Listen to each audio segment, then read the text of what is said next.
Well, it was my intention not to do another video on this vehicle. However, as I'm discovering things as I put this back together, I felt it only fair to mention it. You will have to lift the engine to put the compressor bolts in. This one here, and the one over there that you can hardly see, and the ones up the top, well, that'll be fine when the engine is lowered, but do make sure you start all of these bolts. Do not tighten anything until you have started all of the bolts. Be warned, you'll get in a hell of a state. Now you'll see there the blue tape all over the compressor. I suggest you do something like that. I put the rubber bungs back in that it came with, but took the bolt out and the bracket because it just was too bulky. But obviously I didn't want shit getting in there. So the easiest thing to do is push the rubber bungs back in and put tape over it. That can easily come off, which it will do once I've got the compressor tightened up and in position. You can probably see over there the motor mount. That's the one you have to undo. You only have to undo the bottom nut. You don't have to undo the top one. And I left it on there so that I didn't, get it out of position. And I still managed to push the engine up enough just on one side, because you don't need to do the other side. Just pushed it up enough so that I could actually get the bolts in there. I put them in initially, all of the bolts in the holes, as in the holes in the compressor, and then when I jacked up the engine, then I could actually start to screw the bolts in. I don't know if I mentioned what size they are, but they are actually a 13mm. So, and the one I believe that holds this pipe on, I believe, is a 10mm. That I'll confirm later. And if you recall way back, I was talking about the steering pump and undoing that nut, and I said I thought it was a 15. It's not. Ignore that. And I honestly don't know what size it is because I never actually got to undo it. So please ignore my previous comment about the size of the nut on the back of the steering pump, because it's wrong.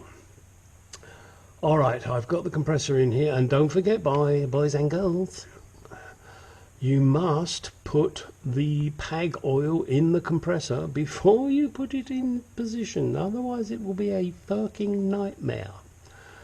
Alright, and as you can see, I've got my electrical connection sitting there. Alright, let me now get that tape off, put the electrical connector in. But prior to that, let me do up the bottom. Actually, I was going to say do up the bottom nuts. I think they're out of the way now, so I can lower the engine back down to where it should be, and then I can still tighten up those bottom nuts with a wrench, and then those top ones become more accessible, because right at the moment they're a penis in a rectumus up there. Alright guys, I think I probably will be doing another video for you in a little while. Not that you care, because you'll just follow it on from this one, when I start putting other things back on, such as the belt tensioner, the radiator cowl, and anything else I think that's relevant. Alright, I'm about to put the tensioner back on and thought maybe I would show you guys, just to make sure you realise that the belt has to go round this first, otherwise you will have a hell of a job doing it. The belt goes on there, and then, oopsie, down here there are, damn, you can't even see them, can you? There are two pegs that these pegs have to go into. So make sure you get it in the hole, just like the wife or the girlfriend insists. You've got to get it in the hole. Okay, and then just do up your nuts. And I'm sure there your wife will help you. Or girlfriend. If not, they can come help me. Alright, that has to be done up. Now, one thing I do want to mention as well, should you get this off and you want to put it back on, obviously I managed to pull it off a little, but I had to get it back on. In the kit there is this bolt, and you will note it has a fine thread there and then the coarse thread. With the pullers there are always two types. Ford being what they are, they use that stupid little fine thread. Chevy and everybody else uses the coarse thread. So just be aware of that. And then you screw that in, and then you wind this up, and then as you wind this up it pushes it on. Alright, just wanted to show you that. I'll be back in a second with another helpful, useful tip that you can impress your friends with. Okay, just in case you lose it, this is the route of the Serpentine belt. Around the alternator there, over that idler pulley, then it comes here, as you can see, over the top of that water pump. Then down here it goes around the tensioner, obviously around the crank, and over here it goes around the steering pump, and down below around the compressor that is now not rubbing up against the subframe because of the nice new motor mount I put on it. Okay, back in a minute with yet another fascinating tip. Alright, the cowl is back in. What a pig of a job that is, getting that thing in and out. Well, Jaguar, you fucked up. I managed to do it.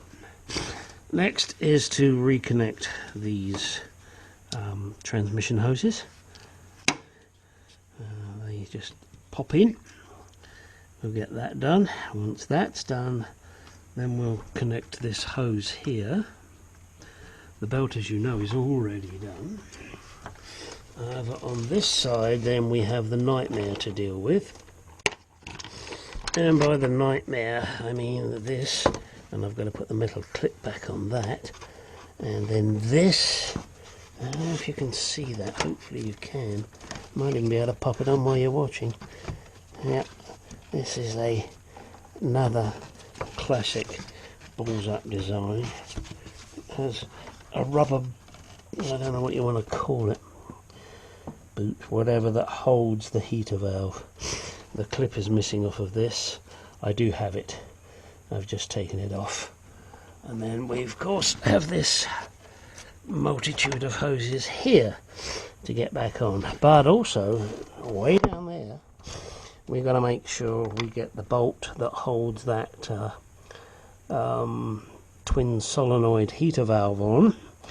Get that in, don't lose that. And the bolts to hold the radiator shroud on.